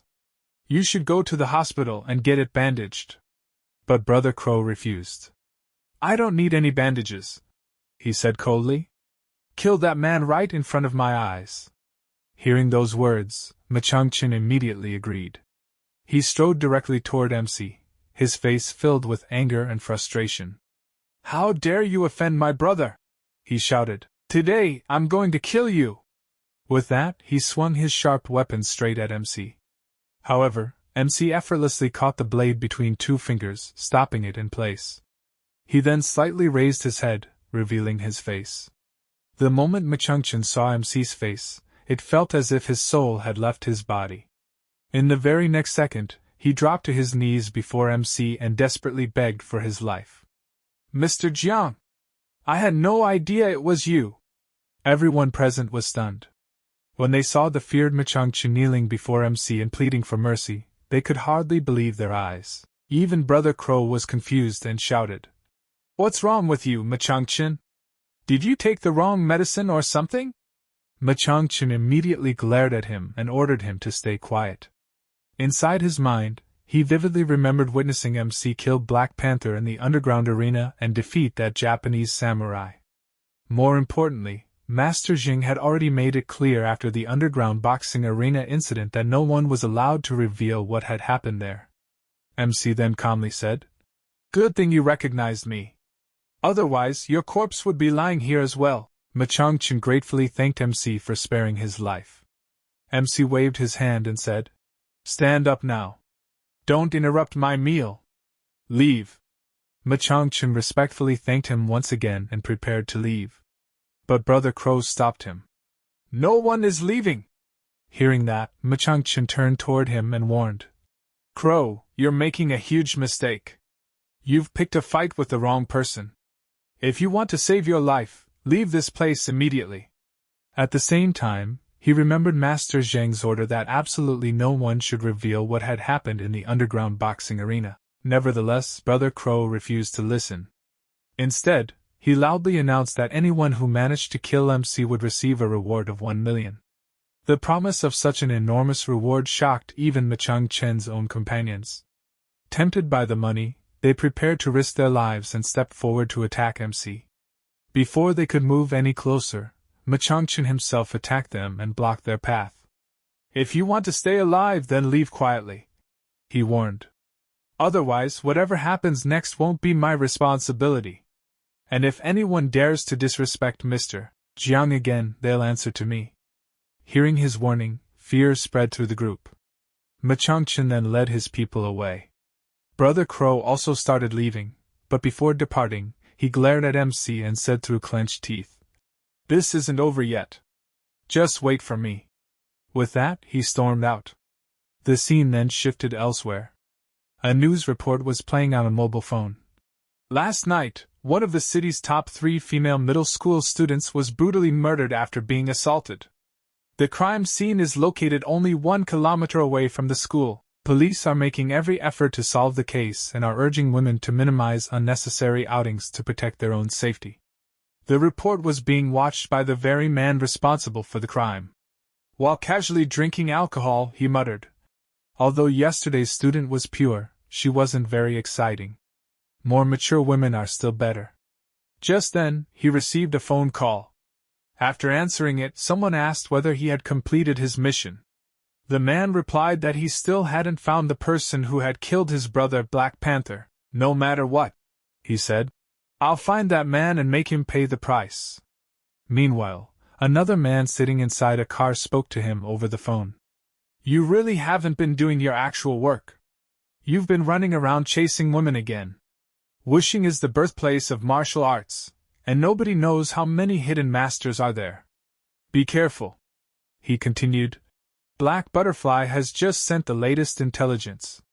The 3 S-rank assassins hired by the Chu family have already entered Wuxing's territory." Hearing this, the man was visibly surprised. "In that case, it seems Brother Zhou won't be able to make a move this time." The person on the other end warned him again. "I'm warning you. She is currently the focus of the dark world. Don't become overconfident." The man casually replied, "Relax. I know exactly what I'm doing." Just then, someone knocked on his door. Maintaining full caution, he approached while holding a pistol fitted with a suppressor. After opening the door, another man entered and respectfully addressed him as Second Master. "So I finally get to see you," the visitor said. The Second Master nodded. "Come inside and talk," he immediately asked. "Tell me, who killed my brother?" The visitor answered. "It was a country bumpkin named Feng. He's the live-in son-in-law of the Feng family." The Second Master frowned. "How strong could a mere live-in son-in-law possibly be?" The visitor then showed him surveillance footage along with a photograph of Jiang Hao. "Of course he can't compare to you, Second Master. However, this live-in son-in-law is quite handsome. People say his looks aren't inferior even to famous celebrities." The moment the Second Master looked at the photo, vile thoughts crossed his mind. "Then I'll capture him," he sneered. "I'll capture his fiancée, violate her right in front of Jiang Hao, and then kill her." The story then shifted back to MC. He was heading somewhere to buy a gift, and thought to himself, "There's still plenty of money left from what I earned over the past few days. After helping the Red Wolf family, I'll buy an ancient painting as a gift for Master." Soon, he arrived at Lanjian Pavilion. After entering, he looked around at the various antiques and artworks on display. Before long, his attention was drawn to a particular painting.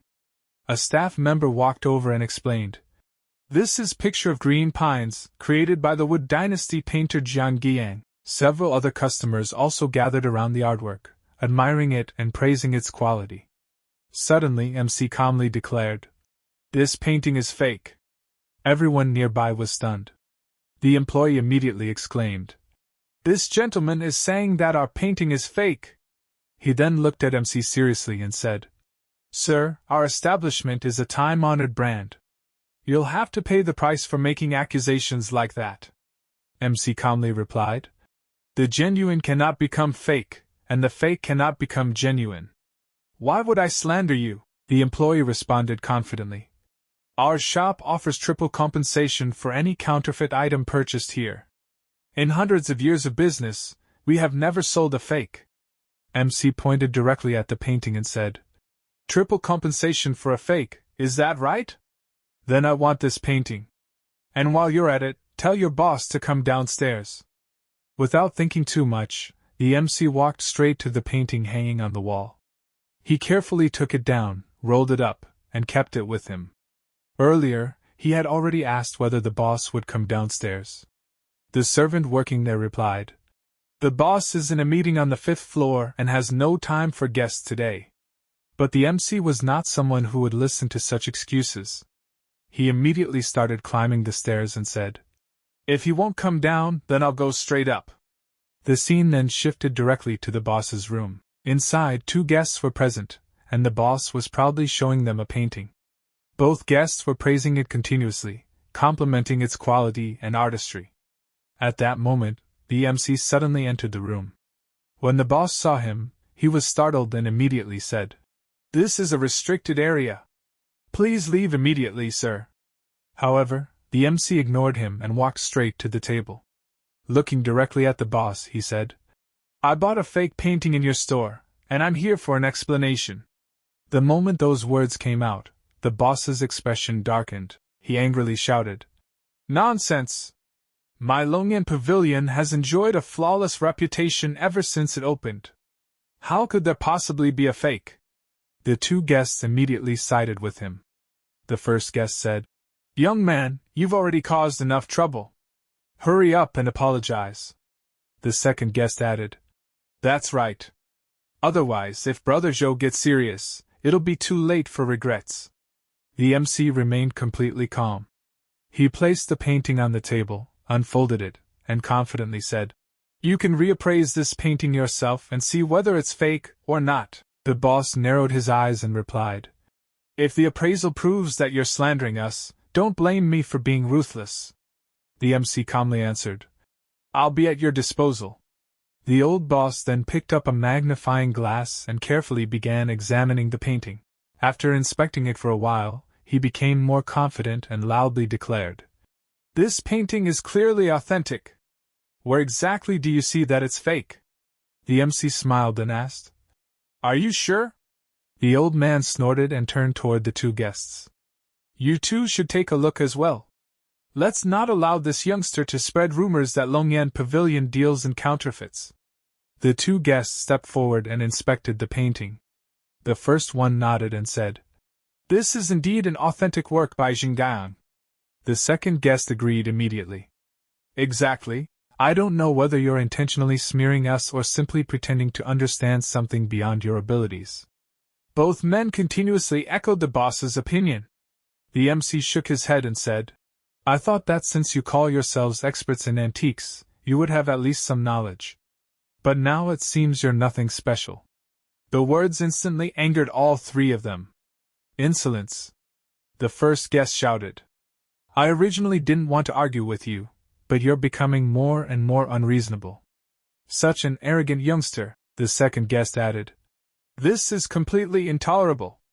At that moment, the MC pointed toward a specific area of the painting and said, "Look here. Examine this place carefully and see if anything feels wrong." The old man immediately lifted the magnifying glass and zoomed in on the spot. After studying it, he frowned. "There's obviously no problem here. What kind of trick are you playing?" The MC smiled confidently. "Although this painting is a fake, the copier's imitation skills are extraordinary. If I hadn't been careful, even I might have been fooled. The only flaw in this copy is that it's too perfect. It doesn't have the slightest imperfection. But Jingguyang's paintings always contain minor flaws. A fake is still a fake. Even if it surpasses the original, it remains a counterfeit." The boss sneered. "So stubborn. Fine, I'll let you die knowing the truth." One guest scoffed. "A copy surpassing the original? What nonsense!"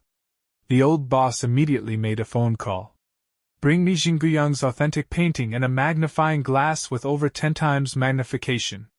Bring them upstairs immediately." A short while later, Jingguyang's genuine painting was brought over. Now the authentic painting and the fake painting purchased by the MC from Longyan Pavilion were placed side by side. The old boss folded his arms and said, "You're not going to claim that this landscape painting is fake too, are you?" The MC shook his head. "This one is definitely authentic. Although both paintings have a similar artistic style, the landscape painting contains subtle flaws hidden within its brushstrokes. Meanwhile, the green pine painting is simply too perfect. There are no flaws whatsoever." The MC then raised the magnifying glass and said, "If you don't believe me, use this magnifying glass and compare them carefully." The old man immediately complied. As soon as he examined them closely, his eyes widened in shock. The copier actually surpassed the original painter." The two guests hurriedly looked again. After examining the paintings, one of them sighed deeply. "We've studied calligraphy and paintings for decades, yet we still failed to realize that this was a fake." The second guest shook his head in embarrassment. "This is truly shameful." Only now did they realize how foolish they had been. Just moments ago, they were mocking the MC for lacking knowledge. In reality, the three of them were the ones who had failed to see the truth. The MC had completely exposed their ignorance. Seeing that the matter was settled, the MC calmly said, "Since it's been confirmed that this painting is fake, Longyan Pavilion should honor its promise and compensate me 3 times the purchase price. Correct?" The old boss immediately nodded. "Of course, this old man's shop has been operating for decades. How could I go back on my word?" The MC replied. "There's no need to transfer money. Just allow me to choose a painting of equal value instead." The old boss agreed without hesitation. The MC then walked through the room and stopped in front of another painting. Looking at it carefully, he said, "This one isn't bad. It's a pity that its value should be around 2 million. My compensation isn't quite enough." The old man smiled and said, "Then I'll cover the remaining $800,000 for you, and there's no need for you to pay it back." The MC looked at him suspiciously. "The old gentleman is certainly generous. There aren't any strings attached, are there?" The old boss glanced at the painting and chuckled. "I simply want to make friends with you, young man." The MC was slightly surprised. After a brief pause, he nodded. "All right then. I accept you as a friend." After saying that, he turned around and left Longyan Pavilion. As soon as he departed, one of the guests asked, "Brother Joe, you possess such a prominent status. Why would you spend so much money just to befriend a junior?" The old man smiled knowingly. "Jiang Hao's eyesight is at least 10 times sharper than that of ordinary people. His martial talent must be equally extraordinary. Spending $800,000 to make friends with someone like him. I'm actually the one gaining a huge advantage." Afterward, the MC returned home. At that moment, Uncle Feng and the rest of the Feng family were gathered around the dining table eating dinner. As soon as he entered, Uncle Feng smiled. "Jiang Hao, you're back just in time. Come eat with us." The MC walked over and took a seat.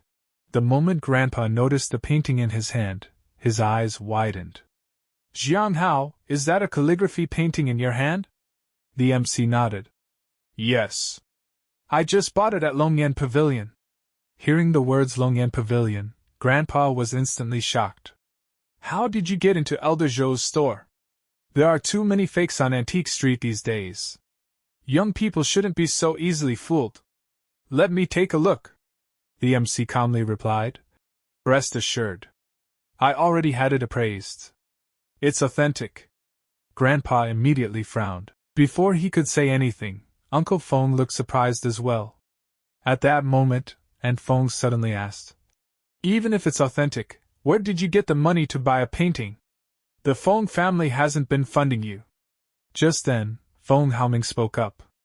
"Mom, Brother Hao helped me win a race." But his mother immediately interrupted him. "Shut up." The MC then explained. "I found a fake at Longyan Pavilion, so they compensated me. LDrago also helped cover the remaining amount because he wanted to make friends." The moment Grandpa heard that, he snorted. "Full of lies. Zhou Chengxing is a famous figure in the antique world.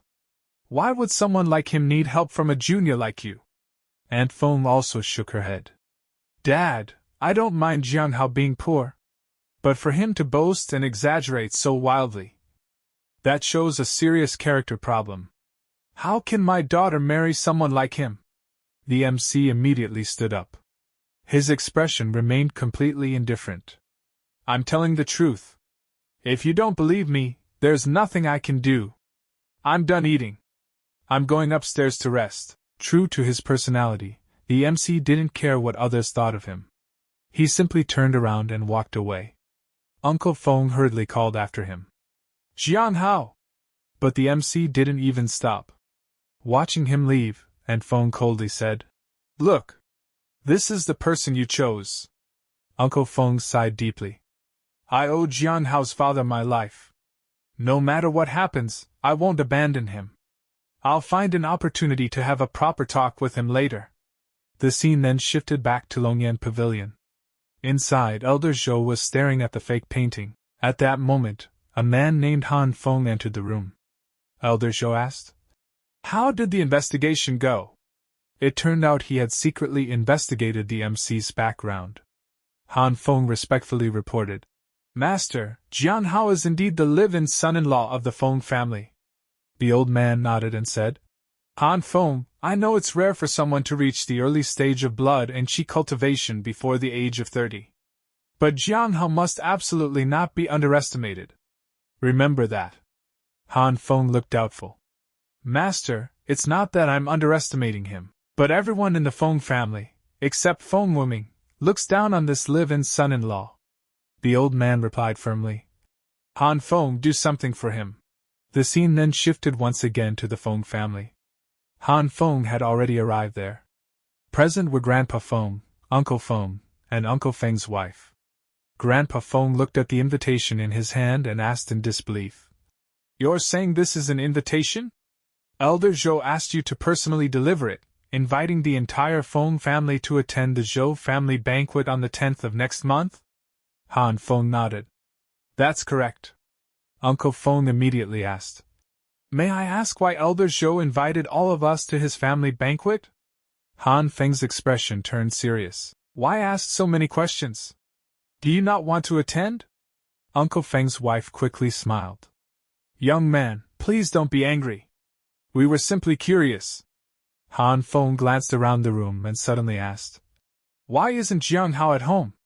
And what happens next is going to be an absolute bombshell. The scene then shifts back to Uncle Feng, who is left completely stunned after hearing Zhou's words. Unable to believe what he just heard, he immediately asks, You know Jiang Hao? At the same time, countless thoughts begin racing through his mind. The Feng family has always wanted to build a relationship with the Zhou family, but we've never had the opportunity. So why would the Zhou family personally send someone to deliver an invitation at a time like this? Could it be Haozi really wasn't lying? Zhou simply smiles before replying. The name of Jiang Hao, the Feng family's live-in son-in-law, has already spread throughout Kuling City. Who doesn't know him? The scene then cuts to Jiang Hao himself. He's sitting peacefully at a small dumpling shop, casually eating steamed dumplings while thinking to himself. It's about time I prepared a gift for Master. I should also buy some new clothes. I'll head to the mall in a little while. Just then, someone suddenly sits beside him and casually grabs one of his dumplings without asking. Jiang Hao pauses and looks at the stranger in confusion. The person is none other than Phantom, who has come solely to threaten him. Jiang Hao frowns. I paid for those dumplings. Why are you eating them without my permission? Phantom smirks. You're getting angry over one dumpling? His smile quickly disappears. You killed my brother. How do you think we're supposed to settle that debt? Jiang Hao calmly asks. Who's your brother? Phantom's eyes turn murderous. Black Panther. For my brother's death. I'll make you repay it 100 times over. After leaving behind those chilling words, Phantom turns around and walks away. Watching his back disappear, Jiang Hao narrows his eyes. In Black Phantom's eyes, the Feng family is my weakness. He'll definitely target them first. Uncle Feng has always treated me well. Looks like I can't visit Master today after all. Just then, another group arrives. Leading them is Feng Jiadong, Jiang Hao's future sister-in-law, accompanied by several classmates who clearly came looking for trouble. The moment she sees him, she points at him angrily. Jiang Hao! I already know you lied to deceive my parents and grandpa yesterday. You're truly morally corrupt, one of her friends laughs mockingly. So you're the famous live-in son-in-law of the Feng family? Jiang Hao, seeing you today really lives up to your reputation. Jiang Hao doesn't even bother getting angry. Instead, he calmly replies, I'd advise you to actually attend your classes properly instead of hanging around with these shady people. His words instantly infuriate the group. One of them yells, How dare you insult us? Are you tired of living? Jiang Hao answers in a cold voice. Whether you admit it or not, you already know what's in your hearts. These people are involved with drugs. Sooner or later, they'll all be arrested. After saying that, he simply walks away. Feng Jiadong immediately shouts after him. Are you even a man? Running away like a cowardly turtle? One of her friends sneers. Let's follow him. We'll teach him a lesson. The group secretly follows Jiang Hao through the streets until everyone eventually enters a deserted alley.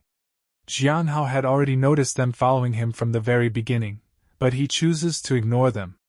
Suddenly, several black vans drive into the alley and completely block his path. The doors slide open. More than a dozen thugs step out, each carrying heavy iron rods. Their intentions couldn't be more obvious.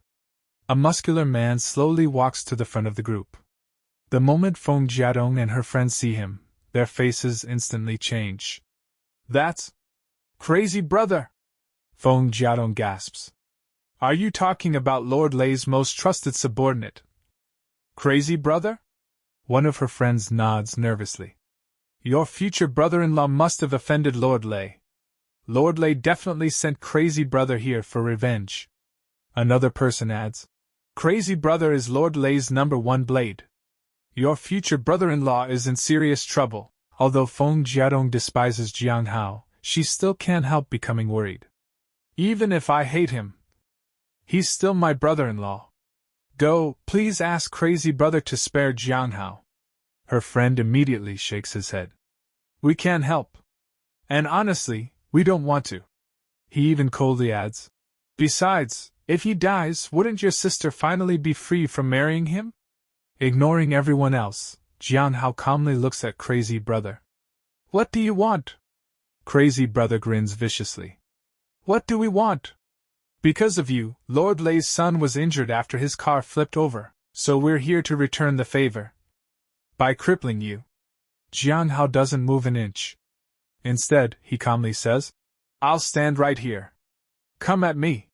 Hearing those arrogant words, Crazy Brother roars in anger and charges forward. "Give me your life!" Feng Jiadong instinctively closes her eyes. She can't bear to watch the bloodshed that's about to happen. But boom! A deafening impact echoes through the alley.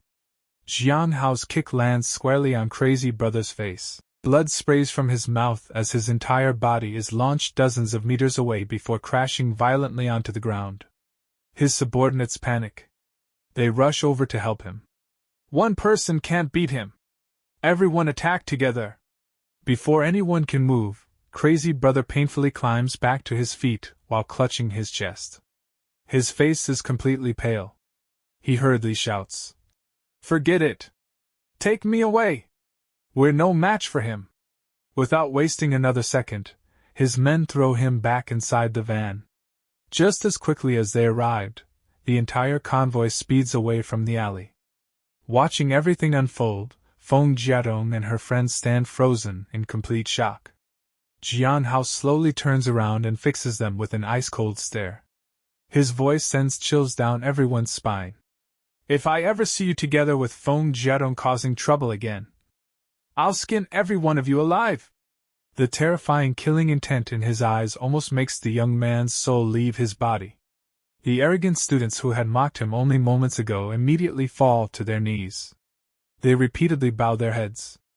"We'll never do it again! Please spare us!" The scene then shifts once again. Jiang Hao arrives at Yuwen's office. Unlike before, he politely knocks on the door first. From inside, Yuwen says, "Come in." As soon as she sees Jiang Hao, she frowns. "Why are you here? What do you want from me?" Jiang Hao walks over and speaks seriously.